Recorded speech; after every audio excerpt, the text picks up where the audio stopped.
You're tuning into Black and White Sports on YouTube. The no-holds-barred truth on sports. The main event starts now. All right, let's kick it old school today as we're going to talk about the Denver Broncos. It's been a few days since there's been a Denver Broncos video on this channel. Of course, we cover the team. We try to pretty extensively. Hasn't been a whole lot of drama going on. The Denver Broncos have kind of stabilized a little bit. And now the NFL has gone after two Broncos players, and I think it's utterly absurd. And we're going to talk about Russell Wilson because Sean Payton had some praise for Russell's play. Well, one of our longtime supporters, a channel member, and all this, that, and the third, a guy that joins us on our Friday member live streams. He's a massive Broncos fan. He thinks Russell should be in the running for the MVP. I'm not there with him. I'm not. But it's clear that Sean Payton has helped Russell Wilson. There's no other way around that. And, of course, they backed out of the fire sale. And, yeah, that fire sale was real, no matter what the media, some of the media members were wanting to tell you. After the fact, they were going to let go of some players until they grabbed that big victory the other day. And now you look at their schedule and you're like, you know, if Sean Payton has truly righted the ship and gotten his philosophy in there, I mean, this team, you can see this down here. NFL won't flex Broncos out of Sunday Night Football. All of a sudden, Broncos and Vikings, that's kind of interesting, you know? I mean, it sort of is what it is. All of a sudden, there's a little more fire there. Two Broncos players were fined by the NFL for finger gun celebrations. I mean, bang, bang, okay. I know, bang, bang. Anybody watch AEW, the Bullet Club Gold?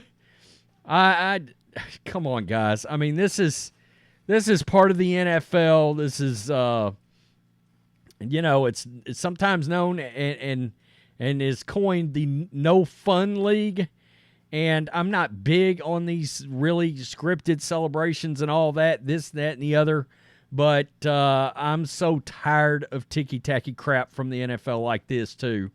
A pair of Denver Broncos defenders were fined by the NFL during their bye-week break over the weekend. Broncos inside linebacker Josie Jewell and defensive lineman Zach Allen were both fined almost $14,000 for unsportsmanlike conduct against the Chiefs in Week 8, according to ESPN's Jeff Legwold.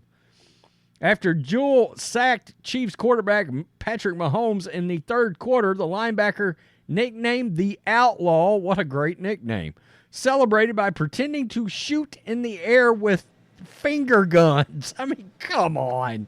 Really, Allen joined in with his own finger guns. As Jonathan Jones of CBS Sports pointed out, the NFL will fine players for, quote, any act resembling shooting a gun. Oh, my God. Okay. I mean, it's ridiculous. This is more overreaction, but here we go. Let's see if we can sort of take a look at this thing. Right here. Right here. Are you kidding me? Up in the air like back in the Western days and people celebrating fireworks, pulling out their 6-shooters, shooting up in the air, and Roger Goodell chose to go after players for that? I mean, that's absurd to me. We know there's an attack on gun rights right now anyway by a certain side of the political aisle. I'm not going to get into that, but I find this utterly stupid, utterly ridiculous, and it's just insane. The play was negated by a defensive holding penalty called against Denver's secondary, so the sack didn't count towards Jewell's stats. The linebacker officially finished with 5 tackles, 1 pass breakup, 1 forced fumble. Allen totaled 4 tackles and a half a sack in a 24-9 win. And don't look now, but Vance Joseph actually has this Denver Broncos team playing some real defense. So it's going to be interesting to see where this goes for the Denver Broncos, but I saw that. I was going to call out the league because I find that utterly stupid. I really do. So we get over to Sean Payton, Russell Wilson, and, before anybody gets out there anointing oils, as Bill Parcells once famously said about Tony Romo, Russell Wilson is he's still ranked 17th on the QB grades from Pro Football Focus, which is not a world beater. I mean, that's not putting you into MVP consideration. It's not. You're going to have to be, Lamar, Jared Goff, I'm not too sure about. Some people are saying Tua. I don't think so. The one, if I was a betting person for MVP, all of a sudden, Joe Burrow would be the guy I'd be looking at. I'm just saying. I think he's something like 7-1 right now, betting for MVP. Man, that dude, if you have not noticed, is killing it. I mean, Russell's 23rd in passing yards. He is 5th in touchdowns, and he's tied for 25th in interceptions. Anytime you're 4-1, you're doing something right, all right? So I'm not going to act like Russell Wilson is not having a pretty good bounce-back year compared to that dumpster fire of last year. There's no doubt. He has made some improvements. I'm interested to see how he does at this point. Holding on to all their players at the trade deadline has provided a massive indicator that Broncos head coach Sean Payton feels his team can make a legit playoff push. Bubbling in the background is a growing sense that Russell Wilson is living comfortably within the confines of Payton's offense to such an extent that the veteran QB has seemingly become the prototypical game manager within a fairly conservative, low-risk system. I tend to believe every great quarterback is a system quarterback. That's supposed to be negative. I don't think it is. I think every, great system needs a great quarterback to run it. All right? So game manager, what's the problem there?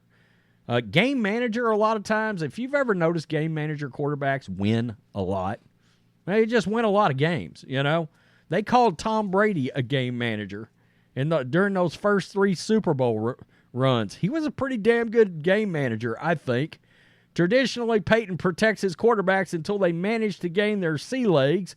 However, Payton has always stressed under the center competency.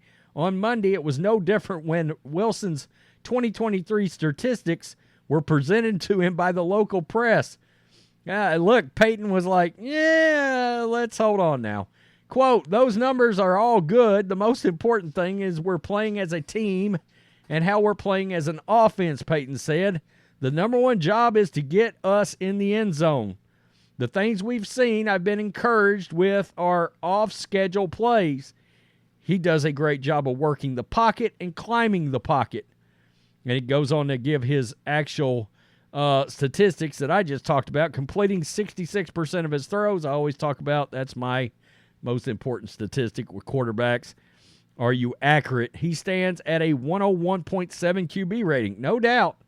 I mean, he's looked better. However, this is where things start taking a turn. Wilson has been sacked 26 times thus far, which puts him concerningly on pace to approach 2022 sack total of 55. Wilson started 15 of 17 games of last season, averaging 3.6 sacks per game. He's been sacked 3.2 times per game this season, a marginal improvement. Wilson has showcased his team-first qualities under Payton's stewardship, which has dispelled the notion that the pair might not gel. In the age of dynamic high-risk quarterbacks, the Broncos are proving there are plenty of ways to skin a cat, yada, yada, yada.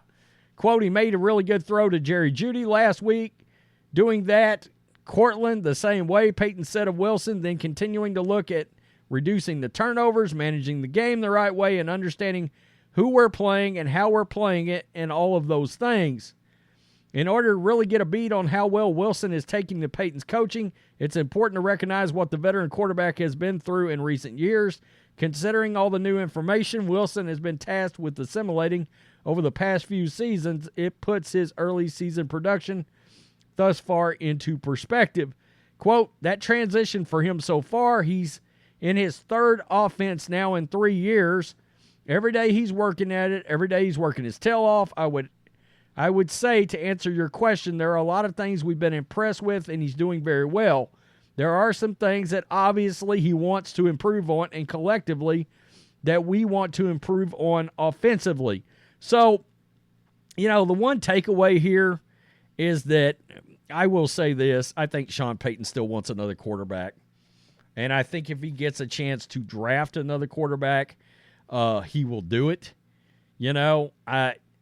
They're kind of stuck. I know there's a lot of rumors, and there's a real possibility they might choose to move off of Russell post June 1st next year, depending on how this season finishes out.